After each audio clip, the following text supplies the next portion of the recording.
Bueno, buenos días a todos. Esperemos que la hayan pasado muy bien la semana anterior.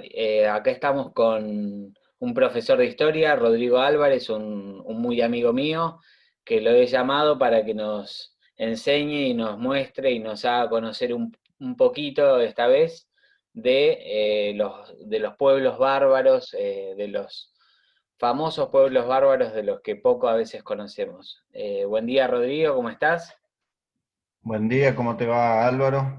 ¿Todo Muy, bien? muy bien, todo muy bien.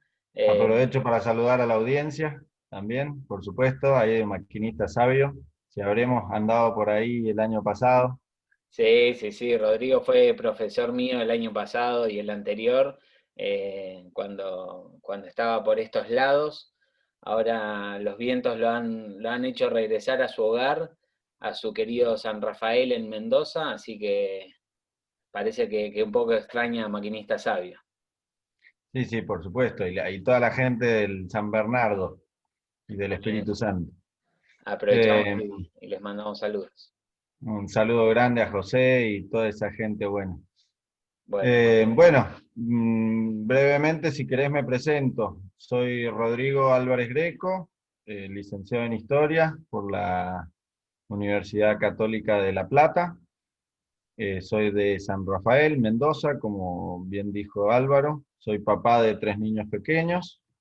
eh, y bueno, tuve la oportunidad de, además de hacer mis estudios de profesorado en Mendoza y mis estudios universitarios en Buenos Aires, realizar un breve curso de especialización de un año en Roma sobre cultura clásica y historia antigua y latín y griego. Así que un poco me desempeño en todas esas áreas. Está muy bien.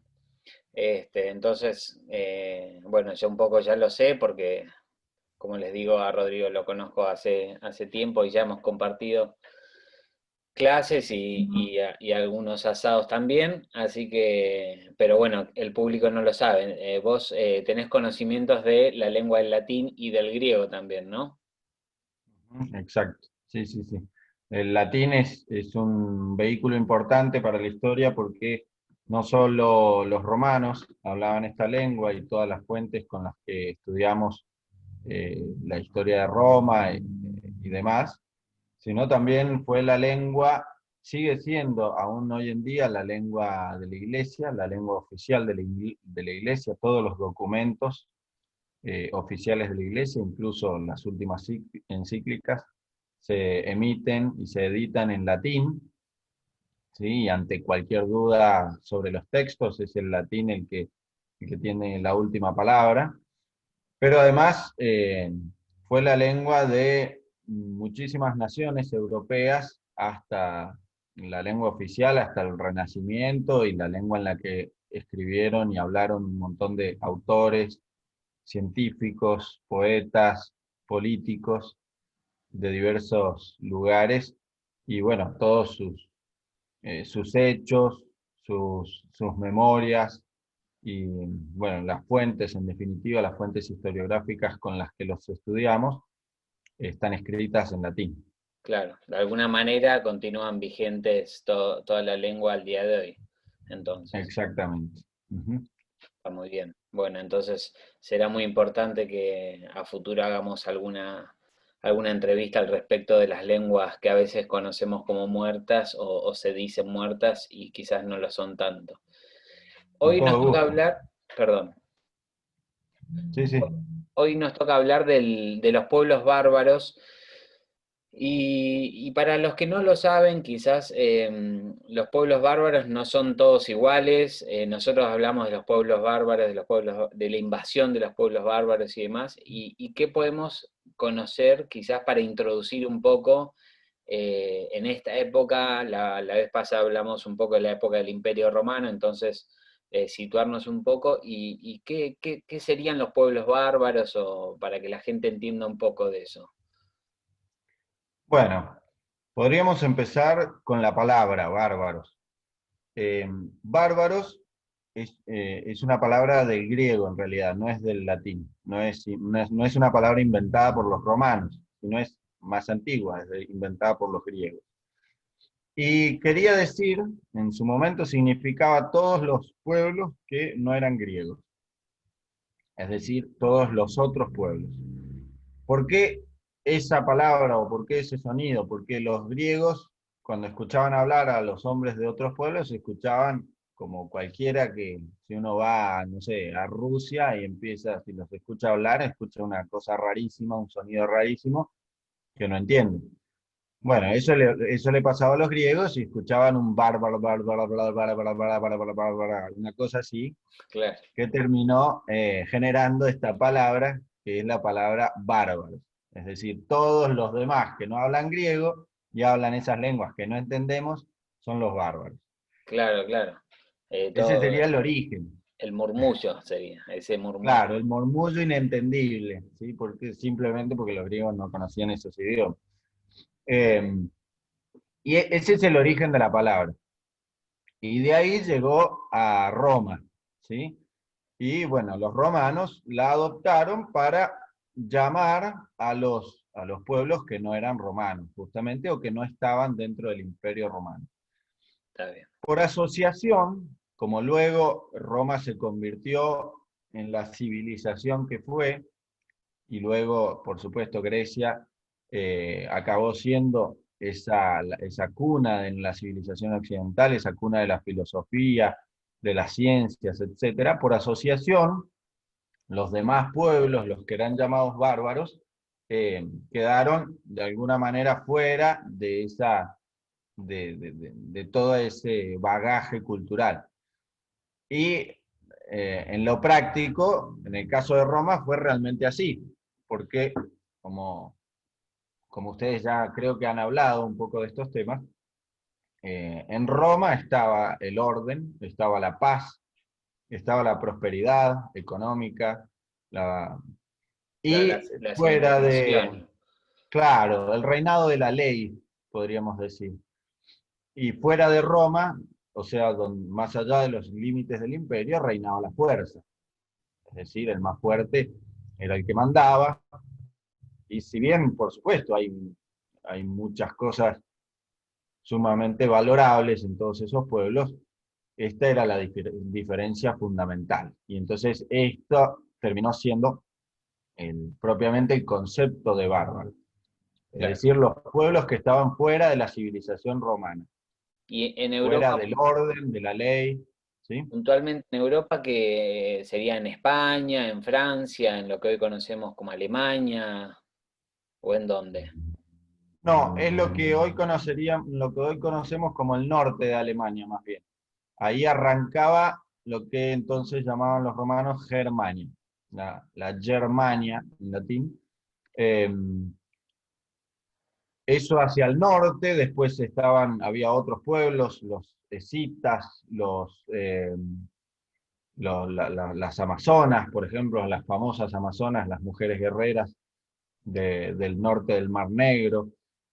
Bueno, todo lo que hoy es Rusia, por supuesto, hacia el este, el Imperio Parto, ¿sí? Que era un pueblo eh, de tradición persa, si quieren, un poco más avanzados que, por ejemplo, los germanos, pero con las mismas características, ¿sí? El concepto fundamental es este, que prima la fuerza sobre la ley, Claro, y no al revés como era en Roma. claro, claro. Y a ver, ¿cómo es esto que existen estos pueblos bárbaros que van a invadir Roma y cómo es la idea que se plantea de que estos pueblos contribuyen con acabar con este imperio romano tan majestuoso que se había formado?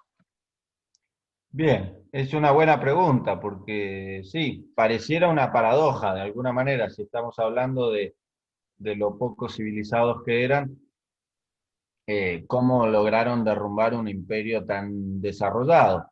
Bueno, es una buena pregunta y la respuesta es justamente eh, que si bien un poco lo que siempre se ha transmitido en historia es que los bárbaros causaron la caída del Imperio Romano, esto no es exactamente así.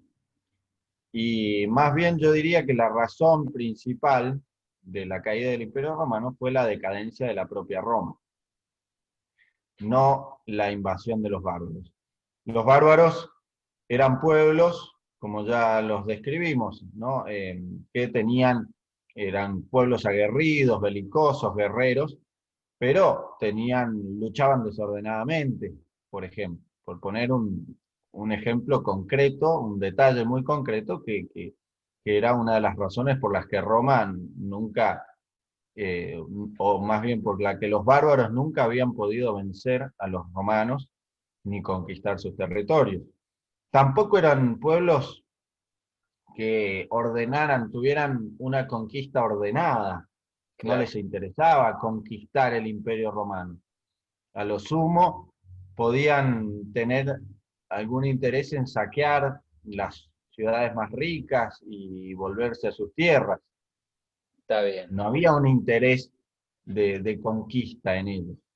Y Ahora, ¿qué es lo que va a producir las grandes oleadas de los bárbaros sobre Roma?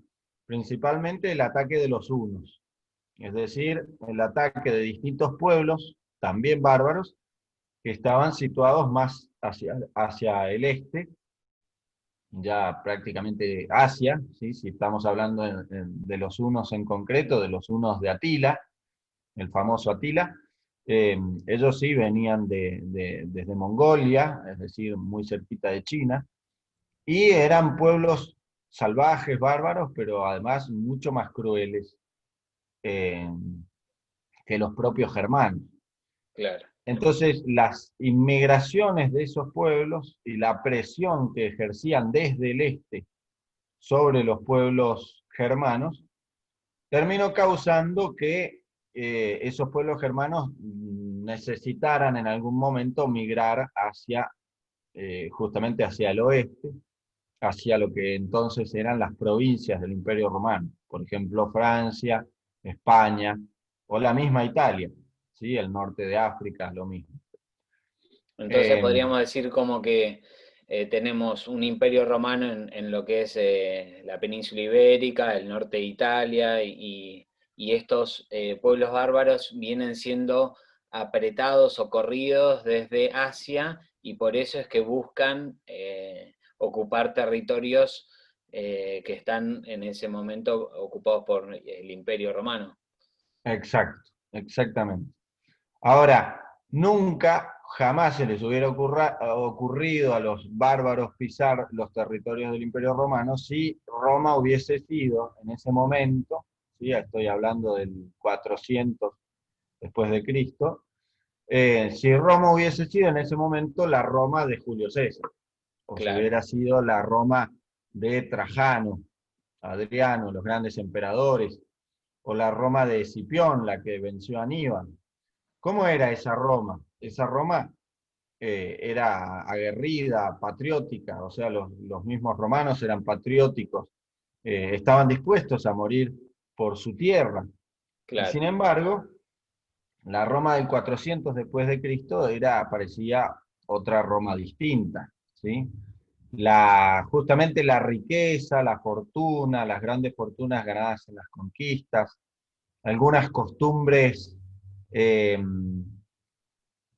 orientales, que incluso tienen algunas semejanzas con las cosas que vemos hoy en día, costumbres extrañas, antinaturales, se fueron metiendo de a poco en el imperio y causaron justamente que se vaciaran los principios morales de esa Roma y terminara siendo, por ejemplo, una Roma en la que los soldados eran prácticamente todos extranjeros. Los pretorianos, que eran la guardia más cercana del emperador, eran todos de origen germano. Claro, eso te iba a Entonces, los preguntar. romanos, ¿cómo? Eso te iba a preguntar, digo, si no es que los pueblos bárbaros son con su invasión los que debilitan y hacen que el imperio romano caiga, y vos decías que el propio imperio romano tiene un poco la responsabilidad de vaciarse o de hacer que su propia cultura vaya cayendo, quería saber qué era lo que hace que ese imperio, que algunos dicen tan grande, tan imponente, ¿en qué falla? ¿En qué falla? Bueno, a ver, en realidad lo admirable es que hayan durado tanto sin decaer antes, Ah, porque eh, las naciones todas se corrompen, los hombres son muy corrompibles, fácilmente corrompibles por el poder, por la lujuria, por la riqueza, los mismos pecados de entonces son los mismos pecados de ahora. claro, Esas son las razones por las que decayó Roma. Se rompió ese espíritu militar y terminó generando la misma Roma un Alarico, que era un general romano que había estudiado en Roma con ese nombre absolutamente germánico, quien causó el primer saqueo de Roma. Era un general romano mandando soldados romanos, que en realidad ninguno era de origen romano. Y claro, ahí estaba un poco el problema, claro, porque como ellos no eran de origen romano, no debían ninguna lealtad verdadera, natural a Roma. claro. La única lealtad que le debían era la del sueldo. La importancia del ciudadano, ahí aparece el ciudadano romano, Exacto, del ciudadano real. claro, El ciudadano real no, el que verdaderamente es leal a su tierra porque allí tiene su familia, su fortuna, etcétera, y su religión misma también, por supuesto, es el que no cede ante el enemigo. En cambio, el mercenario es el que lucha por dinero y sí, fácilmente te traiciona. y a ver, tengo un planteo. Si es que los romanos tenían sus religiones, porque entiendo que tenían sus ritos, sus dioses, y tenían, basaban este gobierno romano en la religión, ¿no puede ser que el cristianismo sea un factor que destruya un poco este gobierno y este imperio? ¿En qué sentido? En el sentido de que el cristianismo vino a ser una religión que debilitó la religión romana. Y el cristianismo una religión que va a cobrar mucho protagonismo y me parece que va a debilitar un poco todas las mismas creencias que ellos tenían y va a darles vuelta un poco el orden que venían teniendo. A mí me parece como que no colabora en la construcción, sino en debilitarlo.